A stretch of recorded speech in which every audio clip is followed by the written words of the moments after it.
Et place à la grande interview sur CNews et Europe 1. Bonjour à vous, Yaël Braun-Pivet. Bonjour. Et merci d'être là. Bienvenue, vous êtes la présidente de l'Assemblée nationale. Beaucoup de sujets à vous soumettre ce matin. Et d'abord, pour les 65 ans de la Ve République, Emmanuel Macron a annoncé hier, devant le Conseil constitutionnel, vouloir élargir, je cite, le champ du référendum. Un champ, on le sait, au contour actuellement très strict. Selon vous, Yaël Braun-Pivet, est-ce qu'il va y aller? Est-ce que vraiment le président va aller jusqu'au bout de cette logique et justement pouvoir donner accès au référendum aux Français? Il le faut.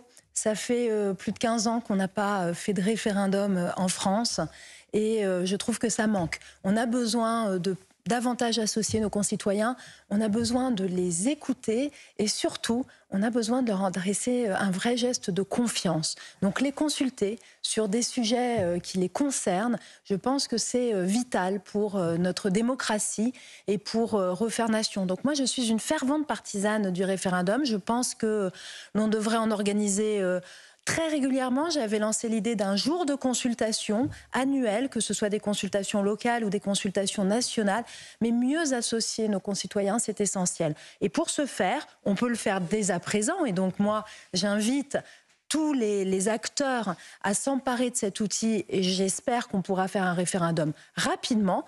Mais je souhaite aussi qu'on élargisse le champ et du référendum en termes de sujets, et aussi la possibilité pour que les citoyens puissent eux-mêmes faire une demande de référendum, et c'est le référendum d'initiative partagée qui serait aussi travaillé dans une révision de la Constitution. Et pour l'élargissement du champ, donc ça suppose quand même un changement et pas n'importe lequel, en passant par la Constitution. Vous pensez que c'est possible avec une majorité relative? Il n'y a pas trop d'obstacles aujourd'hui pour ce président-là? En tout cas, moi, je mettrai tout en œuvre pour que ce soit possible, parce que je pense qu'aujourd'hui, c'est ce que nos concitoyens attendent. Et le rôle du politique, c'est d'être à l'écoute du pays. Vous savez, le référendum, c'était une des grandes revendications lors des Gilets jaunes, lors du grand débat. On veut être écouté, on veut pouvoir trancher sur des sujets qui nous concernent directement. Lesquels? Donc allons-y. Souvent, il faut bien le dire, Yaël Braun-Pivet, c'est pas le bon moment, c'est pas le bon sujet. Pour les retraites, une partie de la classe politique voulait un référendum sur les retraites. Le Rassemblement national et la droite veulent un référendum sur l'immigration. Est-ce que vous dites banco sur l'immigration, par exemple? Alors, sur l'immigration, on a un sujet qui est très concret, c'est que le Parlement est saisi. Et le président l'a rappelé hier lors de son intervention au Conseil constitutionnel, et je souscris parfaitement. Il ne faut pas opposer le peuple et la représentation nationale. Pourquoi sur ce sujet-là, on voudrait l'opposer alors que sur les autres, il serait légitime de soumettre Non, mais aujourd'hui, en fait, c'est simplement parce que le processus législatif est enclenché. Le Parlement travaille aujourd'hui sur la question de l'immigration. Le Sénat est saisi et l'Assemblée nationale sera bientôt saisie du débat dans quelques semaines. Mais on pourrait par exemple poser la question, je trouve, aujourd'hui, sur le projet de loi immigration. Mais c'est comme pour la retraite. Nous avons délibéré. Il ne faut pas, après une délibération de la représentation nationale, essayer d'opposer à cette délibération la délibération du peuple. Pourtant, on pourrait dire que la délibération du peuple prévaut, parce que si on posait la question sur, par exemple, la régularisation des sans-papiers dans les métiers en tension, si les Français en majorité disent non, il ne faudrait pas sortir du texte. Mais il ne faudrait pas que le Parlement soit saisi. Je ne veux pas de concurrence de légitimité. Je pense que c'est ça le point. En revanche, sur un référendum, moi j'avais évoqué le sujet de la fin de vie. Le Parlement n'en est pas saisi aujourd'hui. Et je trouve que c'est un beau sujet de débat national. J'avais évoqué le service national universel. Le Parlement n'en est pas saisi également. Vous savez, après les émeutes, on s'est tous posé la question. Comment faire nation? Comment redonner des repères à notre jeunesse qui parfois paraît déboussolée? Eh bien, réinstaurer, que ce soit un service national universel, un service civique. Je pense que c'est une vu la profondeur des difficultés. Vous pensez, par exemple, le référendum ou ce genre d'initiative, c'est la panacée face à notre crise? C'est pas la panacée. Et vous savez, moi, si je croyais au remède miracle, je serais une femme politique heureuse. Il n'y a pas de remède miracle et il n'y a pas une seule solution. Les situations sont complexes, il faut avancer, proposer plusieurs solutions. Et je suis convaincue que le référendum, être à l'écoute et faire confiance à nos concitoyens, c'est une des clés de la démocratie. Oui, pour la présidente de l'Assemblée nationale, avec quand même une réserve qu'il n'y ait pas une sorte de concurrence, de légitimité avec l'Assemblée nationale. Justement, Yaël Braun-Pivet, le président doit trouver des compromis au Parlement et notamment à l'Assemblée nationale où l'ambiance s'est enflammée. Alors sur plein de sujets, il y a eu les punaises de lit avec Mathilde Panot qui a brandi une fiole de punaises accusant la Première ministre. Puis il y a une autre séquence, on voulait vous la montrer et pour nos auditeurs d'Europe 1, ils vont l'écouter, où une députée LFI, Madame Soudé, qui affirme que la peste brune se répand partout en France et qui accuse le gouvernement. Regardez, écoutez.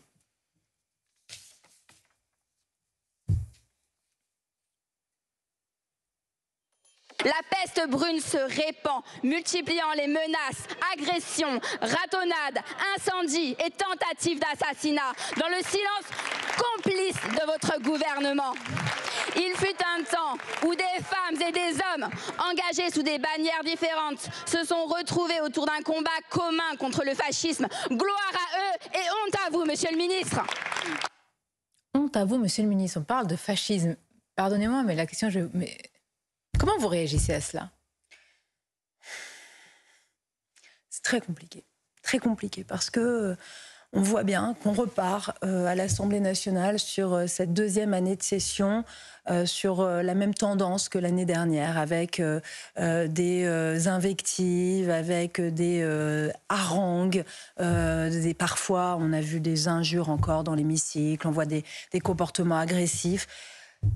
Je suis très embêtée et on est tous très embêtés, on l'a encore évoqué hier dans le bureau de l'Assemblée nationale, parce que, en fait, vous voyez, on doit concilier deux choses. La liberté du parlementaire d'expression, et elle est totale, elle est absolue, il dispose d'une immunité parlementaire pour les propos qu'il tient dans l'hémicycle. Et en même temps, eh bien, le respect d'autrui, le respect de l'institution, le respect de nos concitoyens. Quand on parle de fascisme et qu'on pointe la responsabilité du gouvernement, est-ce qu'on est dans la liberté d'expression? On est dans la liberté. Ou est-ce qu'on a mordu la ligne blanche, on est passé on est toujours dans la liberté d'expression. Mais là où moi, finalement, je suis peut-être plus peinée, c'est que c'est une séance de contrôle. Le contrôle, vous savez, le Parlement a cette action de contrôle de l'action du gouvernement. Et pendant les séances de questions au gouvernement, qui sont très importantes pour la démocratie, eh bien, parfois, ça donne lieu à ça, c'est-à-dire 2 minutes de propos politiques qui n'interrogent pas le gouvernement, qui ne lui demandent pas des comptes sur telle ou telle action, alors que c'est ça vraiment le rôle des questions au gouvernement. Donc je pense qu'on pourrait recentrer les propos des parlementaires, mais je n'ai pas à leur dire ce qu'ils doivent dire. Ils ont une liberté de parole dans l'hémicycle. Pas de sanction, c'est la liberté. Évidemment. Alors c'est intéressant parce que sur le plan politique, je parlais tout à l'heure des punaises de lit, il va bientôt y avoir une proposition de loi de la part de Renaissance qui veut associer les groupes, je cite, de l'arc républicain, excluant la France insoumise et le RN sur les punaises de lit. Madame la présidente de l'Assemblée nationale. Alors on a... Mais qu'est-ce qui se passe? Alors, il y a une chose qui est très bien, c'est qu'on a développé à l'Assemblée nationale des initiatives transpartisanes qui nous permettent de porter des textes à plusieurs groupes politiques. Et ça, c'est quelque chose de complètement inédit, qui n'arrivait pas. Après, c'est le choix du groupe Renaissance de ne pas associer tel ou tel groupe. Moi, j'ai toujours pensé que sur les initiatives transpartisanes très larges sur des sujets comme ça, il ne fallait pas forcément arguer de ce fameux arc républicain. Les Français qui nous regardent ce matin, qui se disent sur les punaises de lit, n'ont pas de couleur politique. Il n'y a pas de proposition de droite et de gauche sur les punaises de lit. Elles n'ont pas de couleur politique. Bien. Et elles embêtent tous nos compatriotes. Et on est dans une situation absolument... dramatique. C'est un fléau. C'est un fléau. Et donc, il faut vraiment... le gouvernement est très mobilisé, mais il faut vraiment qu'on s'associe tous. Mais sans en faire trop, non? Est-ce que vous ne pensez pas, parce que là, on a bientôt l'impression qu'il va y avoir un conseil de défense de la punaise de lit, sans vouloir être ironique, c'est un fléau, c'est très désagréable, ça peut même être évidemment financièrement lourd, mais franchement, on a l'impression que ça devient le sujet central politique aujourd'hui. Alors, parce que c'est un sujet important, c'est un sujet de la vie quotidienne de nos compatriotes, et si les politiques ne s'intéressent pas au sujet de la vie quotidienne de nos concitoyens, à quoi servent-ils? Vous avez vu Mathilde Panot qui pointe la responsabilité de la Première ministre. Mais vous voyez, c'est ce que je vous exprimais il y a un instant, c'est-à-dire que dans cette question, elle est très agressive, on est vraiment dans une opposition de principe, et c'est dommage que sur des sujets comme ça, on n'arrive pas non plus avec ces oppositions-là à avoir un travail constructif et qu'on soit toujours sur de la confrontation. C'est intéressant parce que ce travail constructif, vous l'avez et on vous le reproche par rapport au Rassemblement national. Les postes clés là, de l'Assemblée, Yael Braun-Pivet, ont été reconduits, y compris pour les 2 vice-présidences avec Sébastien Chenu et Hélène Laporte pour le RN. Ça vous paraît pour vous logique et normal, et on vous le reproche, affirmant que vous faites la courte échelle, je cite, à l'extrême droite. Alors ça me paraît logique parce que moi, dans la fonction qui est la mienne de présidente de l'Assemblée nationale, je respecte les institutions et je respecte nos règles républicaines. Et nos règles prévoient une représentation de l'ensemble des groupes politiques qui sont présents à l'Assemblée nationale. Cette représentation doit se retrouver dans les organes de l'Assemblée nationale, les organes collégiaux tels que le bureau. C'est la raison pour laquelle moi j'ai toujours plaidé pour que et la France insoumise et le Rassemblement national ça grince des dents dans votre soit présent majorité. dans l'instance. Mais vous savez, en 1986, lorsque le Rassemblement national a été élu à la proportionnelle et a eu un groupe politique à l'Assemblée nationale, ils ont siégé au bureau de l'Assemblée nationale. Donc pourquoi aujourd'hui toutes ces crispations? Mais je comprends que ça fasse débat, c'est un vrai sujet, cette question de la banalisation du Rassemblement national. C'est ce qu'on peut me reprocher. J'entends cette critique. Moi, ce que j'ai dit, c'est que je suis très claire. Je respecte les institutions et donc le Rassemblement national doit être présent dans les instances de l'Assemblée dès lors qu'il a un certain nombre de parlementaires. Après, politiquement, je combats matin, midi et soir le Rassemblement national. C'est mon engagement politique. On l'entend, vous respectez, dites-vous, évidemment, les institutions, Madame la Présidente de l'Assemblée nationale, et en même temps, dans l'hémicycle, au Parlement, eh bien, il y a beaucoup l'utilisation du 49.3. Vous avez dit récemment, à propos de la loi de programmation des finances publiques, qu'il fallait qu'elle passe parce que nous risquions un shutdown à l'américaine, autrement dit, être totalement dans l'impasse quand un budget n'est pas voté. Il y a eu beaucoup de réactions, y compris de constitutionnalistes, qui ont dit mais de quoi vous parlez? Alors, ça n'existe pas, c'est pas possible en France. J'ai été mal comprise parce que je parlais d'une façon générale pour la question des finances publiques, que ce soit cette loi des finances publiques ou la question budgétaire. Et effectivement, en France, nous avons 2 verrous pour justement éviter le shutdown. Le shutdown en France n'est pas possible parce que nous avons d'une part l'outil 49.3 et d'autre part un temps procédural, c'est un peu technique, mais nous avons 70 jours pour examiner le budget, sinon le gouvernement peut procéder par voie d'ordonnance. Et donc ces 2 verrous, 49.3 et temps limité pour examiner le budget, nous permettent à coup sûr d'éviter le shutdown, ce que je trouve une excellente chose. Nous avons une constitution, et c'est ce que disait le président de la République hier, et c'est ce que tout le monde s'accorde à dire, qui est très bien faite.